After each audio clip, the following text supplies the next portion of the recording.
I've gone on record before by saying that I believe that the ancient past as well as the future both look like Star Wars. It wasn't until I started studying Atlantis and ancient Egypt that I started to understand how right I was.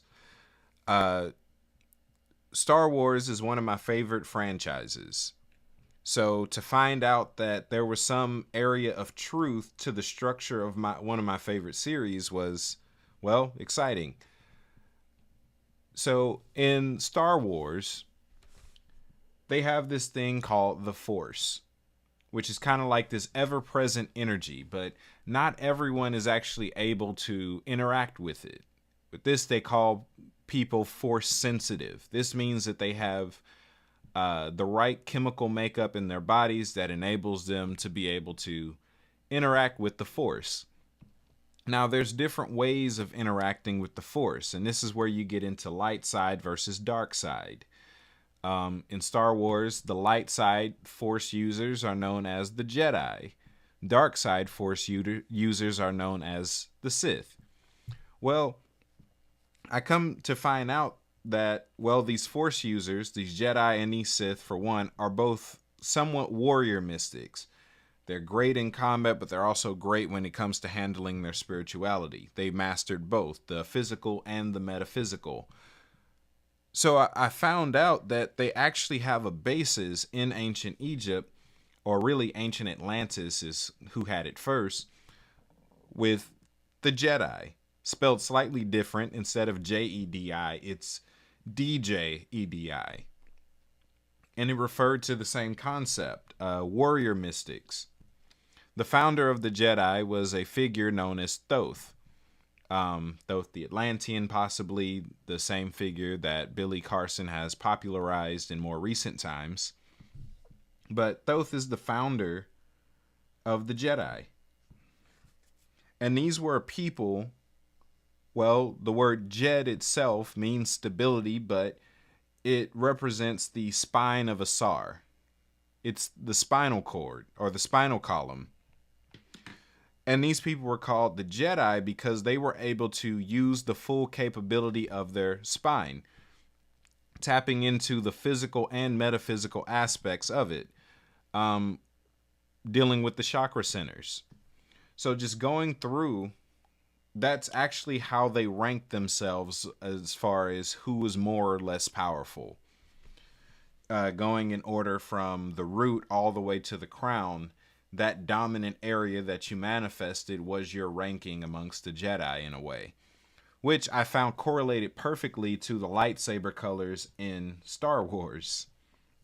Where, funny enough, even though it was unintentional, a lot of the characters in Star Wars on a chakra level matched the color of their lightsaber. So, just talking a little bit about that. So, the chakra system is, or the spine itself, I often teach that it's broken down into two, where you have two of each chakra, or two of each energy center. You have one that exists in the natural, one that exists in the soul. And they feed each other energy. They communicate with one another. They interchange. So you have two crowns, two first eyes in a way. One in the natural, one in the physical. One in the natural, one in the astral. So starting with the lowest, we have the root, the red guys. It's related to the concept of instinct and survival. We go up one to orange, which is the sacral. It's connected with creativity and pleasure. You go up again to yellow. This is your solar plexus, related to power, energy, willpower, strength. Go up again to green. This is the heart, related to love and compassion. You go up again to light blue or just blue, you get the throat, which is connected to truth. More so the willingness or boldness to share truth. The refusal to let your voice be muzzled. Even the science of using the voice or frequency itself. You go up a step from that, you get indigo, which is related to the first eye, what some call the third eye. And it's related to seeing and knowing, also the imagination. Then you go up to the last one, which is violet, the crown. This is related to dominion, conquest, and balance. So just going through the Star Wars characters, well, the Sith typically function using a red lightsaber. This means that they're functioning purely out of survival. Now, I'll say this. Both sides can wield any color, as in the color more so shows the rank, in a way. The wavelength, the philosophy, the dimension of function. It doesn't reveal the faction. So Sith predominantly function out of the red, but there have been dark side users who've used other colors if we're just talking Star Wars. But even once we break down the different factions of the Jedi in ancient Egypt and ancient Atlantis, these different statuses more so can be held by people on the light side or the dark side. So the Sith, well, if you follow the story, let's just say of the movies, the original 6, the Sith are trying to survive. They're on the verge of extinction. There's only 2. They even function by this thing called the Rule of 2. And they pretty much stockpiled power over a course of many generations just so that they could eventually be powerful enough to possibly defeat the Jedi. They're functioning on survival. We go up to my actual favorite character in Star Wars is Yoda. He's actually green. Lightsaber's green. He functions perfectly in the archetype of the heart chakra. I like the fact that he's green also because it points to Asar, who's often depicted as green or black. So I found that interesting. Well, you go up a little bit higher to indigo. Indigo, which is really just a darker shade of blue, is the color of Anakin's lightsaber right before he became Darth Vader. He was known for his glimpses into the future, which ended up driving him crazy. That's connected, again, to the first eye, seeing and knowing, those glimpses in the future. You go up again to violet, the purple lightsaber, Mace Windu, Samuel L. Jackson's character, who was known for using the dark side against dark side users. Someone who functioned in balance between the light and the dark. That was accidental. They only have that in Star Wars because Sam wanted to be different. And it worked out perfectly. So getting back into the Jedi of the ancient world, in our world, well, we have 2 factions. You have the Shimsu Haru and the Shimsu Set. The word Shimsu means follower of. Haru means the Most High. Set means adversary or chaos. These are 2 different principles, 2 different Netchers or Netzeru. Originally, the Jedi weren't split into 2 factions. They were all one.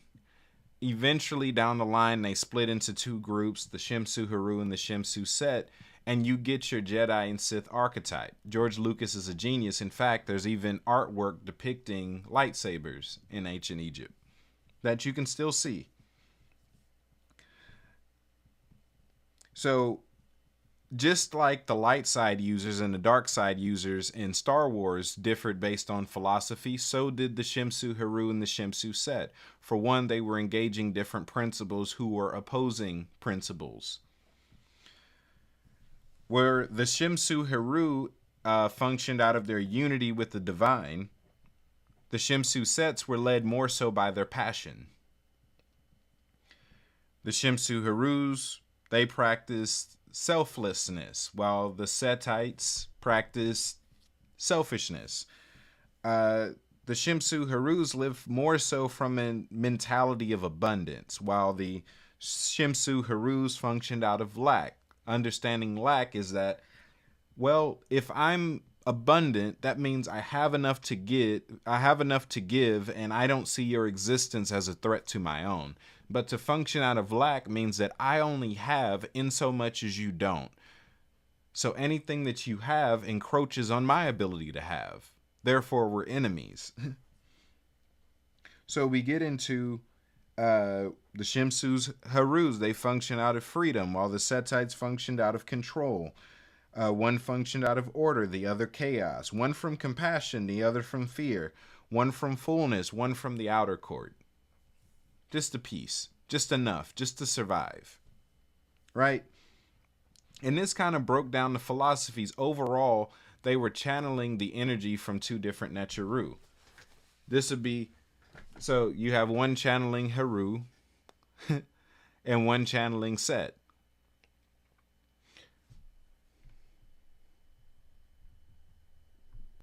Now, mind you, typically in the Jedi structure, they pretty much went through a period of 40 years. Uh, and within that 40-year process, they'd be mentored by other masters, pretty much following the Padawan master type of role that you see in Star Wars, or the master and apprentice type of role. They went through that. And one of the ways to know that someone was an initiate was that they wore their hair in a little ponytail. And the side that they wore it on showed their faction. That's where Star Wars gets the ponytail from, the one braid. That's something you often see in ancient Egyptian artwork. But again, it predates ancient Egypt and kind of digs deeper into the Atlantean culture. So, in describing those two factions, well, first let me say that both of these factions at different times ruled the ancient world. They often took the role of kings, or let's just say supreme government officials. So before there were pharaohs, there were Shimsu Haru and Shimsu Sets. Now, pharaohs becoming more popular up until the fall of Egypt didn't mean that the Shimsu Haru didn't exist. In fact, they still existed. Those were just the periods where they weren't in control. But that is something I like about their civilization, is that you didn't have to guess with your politicians. They told you directly. They carried it on their cartouche, which is kind of like a ancient dog tag. Whether they were related to Set or whether they were following Heru, one or the other. They told you directly. Oftentimes it occupied what would be seen as the first part of their name. So anytime you're going through the King's List and someone's name begins with Shimsu Haru, Shimsu Set, or Seti, that's not their name, that's a title. So many kings took the title Shimsu Haru, meaning that they're going to function from their unity with the divine, and their mission is to pretty much manifest heaven on earth. The Shimsu Sets, who weren't always necessarily evil, it more so meant they had their own agenda. They were going to do what they wanted to do. They were led by their passions. Now, some Jedi that we know about in the ancient past were both Akhenaten and Moses. As I said, the Jedi never went out. They never got abolished. They just lost popularity. I believe there's still Jedi now, and it's possible that that's who's running some of our governments. Whether they be Shimsu Haru or Shimsu Set, I think most of us would lean towards believing that they're Shimsu Sets. And it kind of fits better thinking that a lot of our countries are being led by the Sith. It makes a lot of sense. Because here's the thing. If I'm functioning from the lowest, I have to create a world that keeps you below me. Otherwise, you're more powerful to me and I can't have control over you. And that's a threat to the survival. That's a threat to my survival. It's the same as the concept of lack. So typically, whoever is in control sets the tone. So that's a crash course on the Jedi, also kind of a crash course on the chakra system. So let me know what other topics you would like for me to cover. Links in the description to all my other platforms, Patreon, my book, my courses, 13-week mentorship coming up in September. Also, Mystic History Month coming up in September. That's it for this session. Until next time, y'all be blessed.